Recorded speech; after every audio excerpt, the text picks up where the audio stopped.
kutoka kwa wakazi wa Lamu wakijumuika na PC yetu, viongozi wetu wa Bajuni Council of Elders na viongozi wote wa Lamu kuhusu kauli za kugawanya kihatari na zenye maelekezo ya kikabila za aliyekuwa naibu rais Rigathi Gachagua kuhusu kaunti ya Lamu.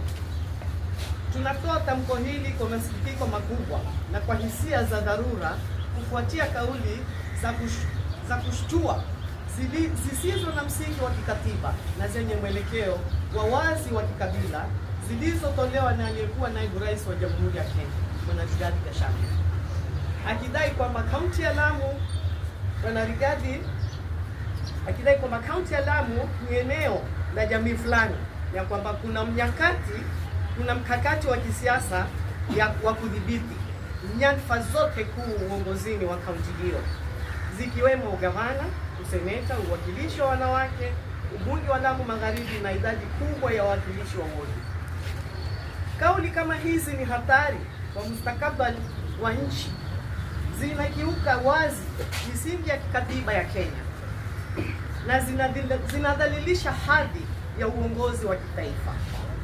Hakuna kaunti, eneo au mamlaka ya kisiasa inayomilikiwa na jamii yoyote. Haki ya kuchagua na kuchaguliwa ni haki ya kila Mkenya bila kujali kabila.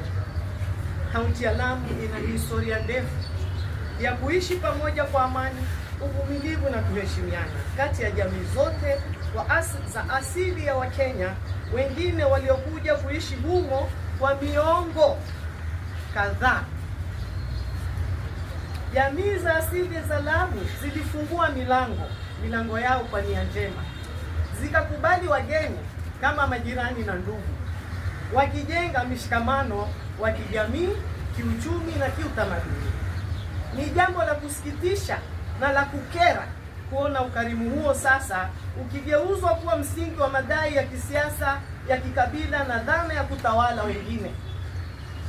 Kauli za Bwana Gachagua zinahatarisha amani na utulivu wa Lamu kaunti ambayo tayari imeathirika kwa changamoto za kiusalama, maendeleo duni na hisia za muda mrefu za kutengwa.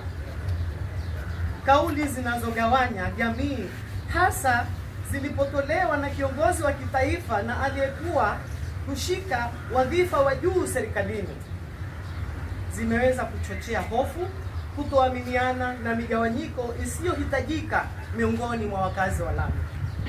Ni muhimu kumkumbusha Gachagua kwamba uongozi si haki ya kurithi wala zawadi ya kikabila. Uongozi ni dhamana inayotolewa na wananchi kwa misingi ya uwezo, maadili na maono na huduma. Siasa za kuhesabu kura kwa misingi ya ukabila na kutangaza mipango ya kudhibiti maeneo fulani ni dalili ya siasa zilizopitwa na wakati na zisizo nafasi katika Kenya ya leo. Kauli za Gachagua zinakaribia uchochezi wa kikabila, jambo ambalo linakatazwa na katiba na sheria za nchi.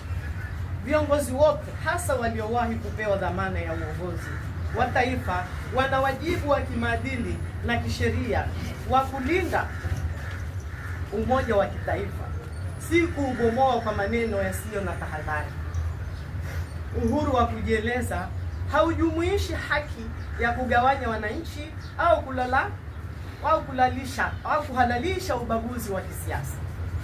Tunamtaka Bwana Gachagua aondoe mara moja kauli zake, aombe radhi bila masharti wananchi wa kaunti wa Lamu na Wakenya wote, na ajitokeze wazi kukemea siasa za ukabila kama yeye ni kweli ni kiongozi wa Kenya.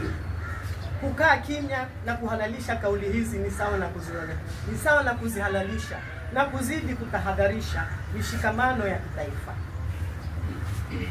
Kwa wananchi wa Lamu, tunawahimiza muendelee kushikamana, kuheshimiana na kukataa jaribio lolote la kuwagawa kwa misingi ya kikabila.